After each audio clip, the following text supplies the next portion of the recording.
Olá a todos e bem-vindos. Aqui é o Martim falando.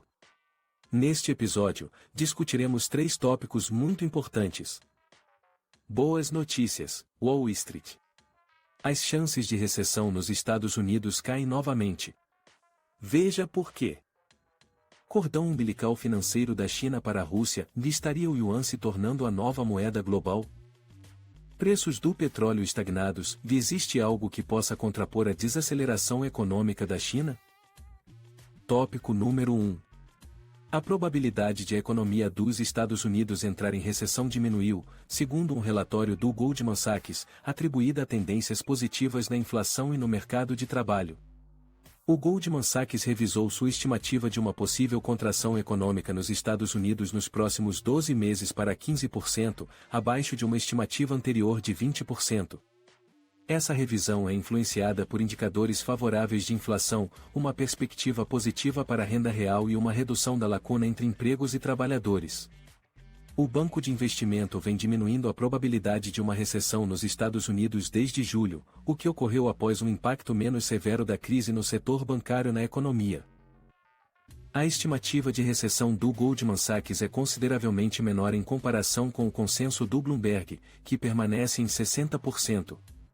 A discrepância também é perceptível em pesquisas do Wall Street Journal e do Blue Chip Economic Indicators. Além disso, o Goldman Sachs mantém uma postura otimista em relação à previsão de crescimento do PIB, com média de 2% até o final de 2024, uma visão mais positiva em comparação com a maioria dos outros prognosticadores. Nos últimos meses, as pressões econômicas nos Estados Unidos diminuíram, já que a inflação se aproximou da meta do Federal Reserve de 2% e tendências positivas surgiram no mercado de trabalho. O índice de preços de gastos com consumo pessoal, uma métrica de inflação amplamente monitorada, aumentou 0,2%, indicando um pequeno aumento. A inflação subjacente do núcleo PCE, que exclui os preços de alimentos e energia, também aumentou 0,2 pontos percentuais em base anual, atingindo 4,2%. A inflação geral subiu para 3,3% ao ano, acima dos 3% de julho. No entanto, o Goldman Sachs destaca que algumas das fraquezas recentes na inflação do núcleo do IPC e do PCE podem ser afetadas por padrões sazonais residuais. Além disso, o banco sugere que a inflação subjacente pode já estar próxima da meta do Federal Reserve, apesar das flutuações nos preços das commodities, medidas tradicionais de inflação e os índices do CPI ou PCE de serviços principais excluindo habitação. Dados do Departamento do Trabalho mostram que os empregadores dos Estados Unidos adicionaram 187 mil empregos em agosto, superando as expectativas e indicando tendências subjacentes positivas. Embora a força do mercado de trabalho seja evidente, o mercado de trabalho tem mostrado sinais de realinhamento, com a lacuna entre empregos e trabalhadores e a taxa de pedidos de demissão ou quase retornando aos níveis pré-pandêmicos. Também é importante observar que o ganho médio por hora aumentou apenas 0,2% em agosto. No entanto, o Goldman Sachs acredita que uma queda adicional no crescimento dos salários é necessária para proporcionar pleno conforto aos funcionários do Federal Reserve, sugerindo uma queda da taxa atual de crescimento anual de 4,4% para cerca de 3,5%.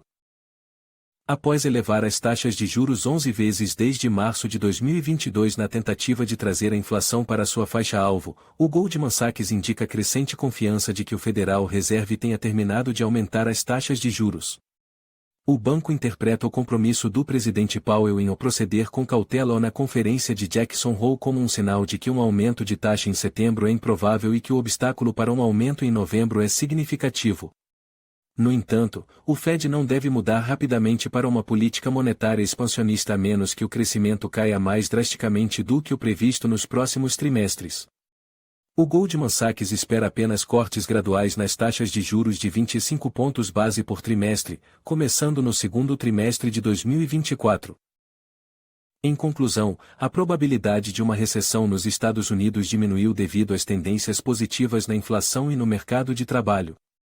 Enquanto o Goldman Sachs prevê uma chance de 15% de recessão nos próximos anos, outras previsões indicam probabilidades mais altas.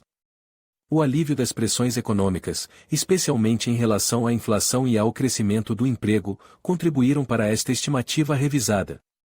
No entanto, as ações futuras do Federal Reserve continuam dependentes do desempenho econômico, com cortes gradativos nas taxas de juros previstos, se necessário.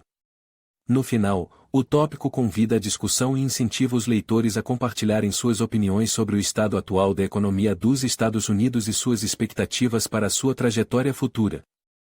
Tópico número 2. Linha de crédito financeiro da China para a Rússia, o yuan está se tornando a nova moeda global?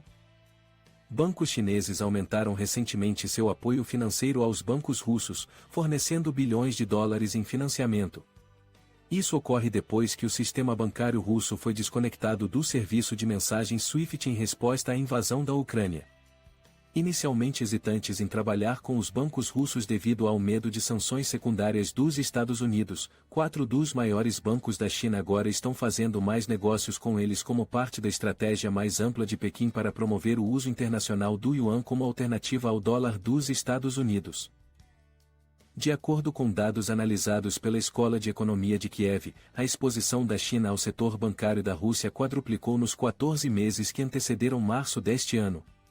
Esse aumento coincidiu com a pressão enfrentada pelos bancos ocidentais para saírem da Rússia devido às sanções internacionais.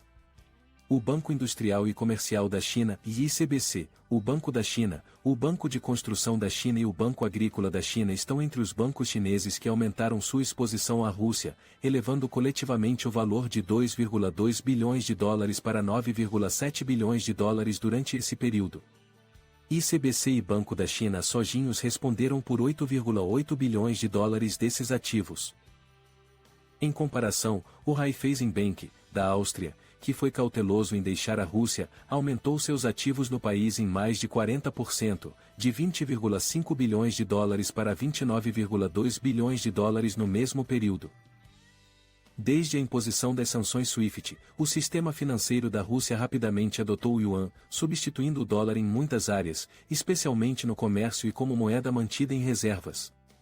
A proporção de dólares nas reservas internacionais da Rússia já foi eliminada, e o Banco Central da Rússia, CBR, prevê que outras moedas tóxicas também cairão para zero até o final do ano. Antes da invasão, a maioria dos pagamentos de exportação da Rússia era feita em moedas tóxicas como dólar e euro.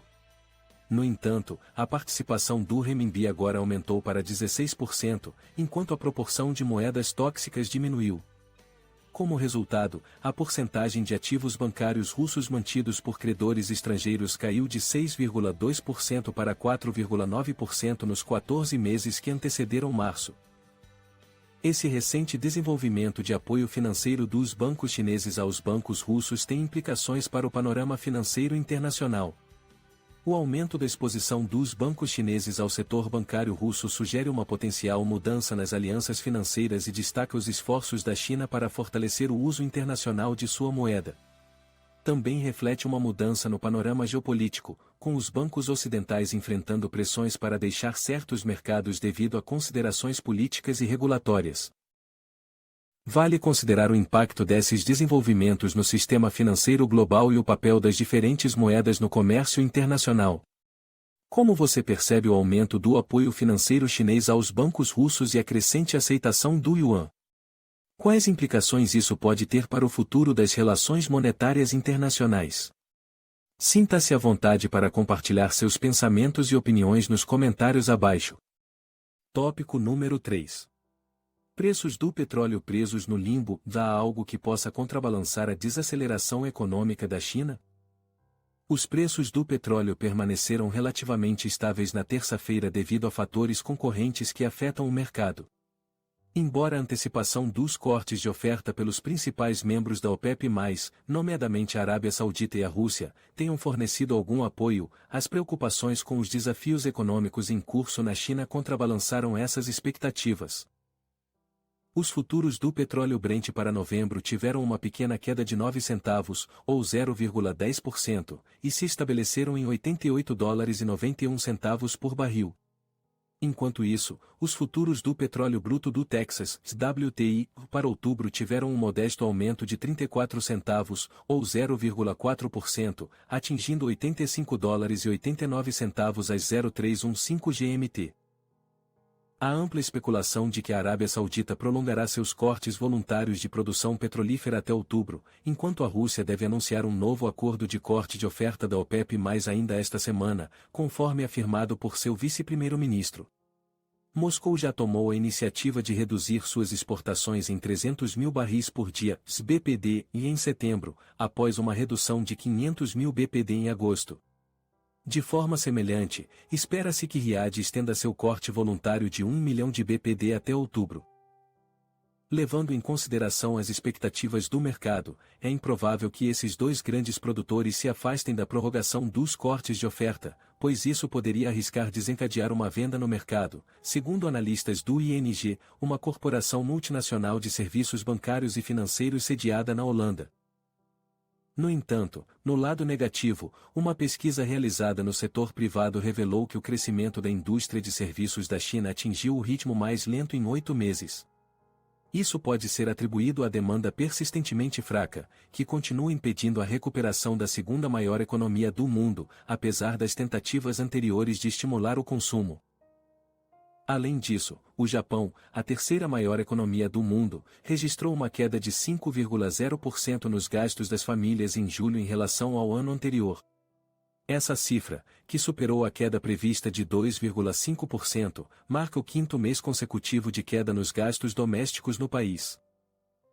Considerando esses desenvolvimentos mistos, fica evidente que, embora os cortes esperados na oferta de petróleo tenham fornecido alguma estabilidade, as preocupações com as dificuldades econômicas da China e com a queda nos gastos das famílias do Japão têm prejudicado o otimismo geral do mercado. Como especialista no assunto, convido a audiência a compartilhar suas opiniões sobre esse assunto. Você acredita que os cortes de oferta antecipados serão suficientes para contrabalançar os desafios colocados pelas economias lentas da China e do Japão e estabilizar os preços do petróleo? Por favor, fique à vontade para compartilhar suas opiniões na seção de comentários abaixo.